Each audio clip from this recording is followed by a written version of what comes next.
Mám pre vás posledný príbeh. Farma Finka Hartmann. Krásny a jedinečný. Čím?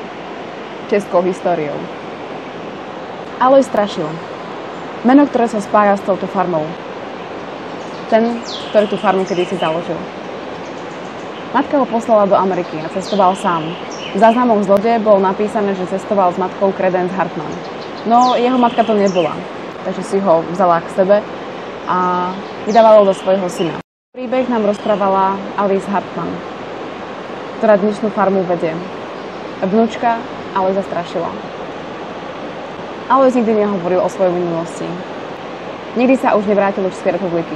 Žil v Amerike od roku 1906 do roku 1912 a potom cestoval Centrálnou Amerikou a hľadal zlato. Tak sa dostal až do Panamy, kde zostal, pretože spoznal Zuzanu Troš z nemeckej rodiny, ktorá sa neskôr stala jeho manželkou. V čase prvej svetovej vojny bol vyslaný na Ellis Island v Amerike, kde spolu s ďalšími Európanmi žijúcimi v Centrálnej Amerike zostali necelý rok v koncentračnom tábore. Bol jeden z tých, ktorí koncentračný tábor prežili a tak sa vrátil späť do Panamy, kde sa oženil v roku 1918. A 1920 sa im narodil syn, otec Alice, ktorá nám tento príbeh rozprávala. Alice bol veľmi múdry človek, veľa cestoval a naučil sa viac ako 6 jazykov. Pracoval v múzeu v Paname, kde získal nemálo známostí a naučil sa veľa o panamskej prírode a jej artefaktoch. Bol na slovo vzatým odborníkom na celú oblasť Panamy.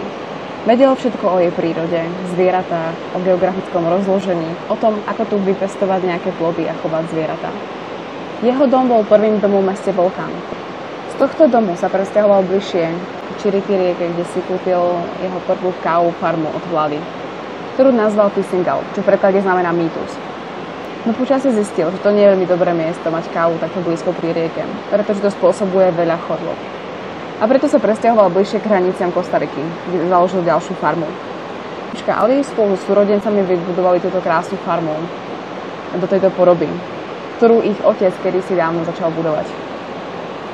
Farma je nádherne spojená s prírodou. Je tu veľa zvierat, psov, králikov, vtákov, ktoré práve chodia pozorovať ľudia z celého sveta.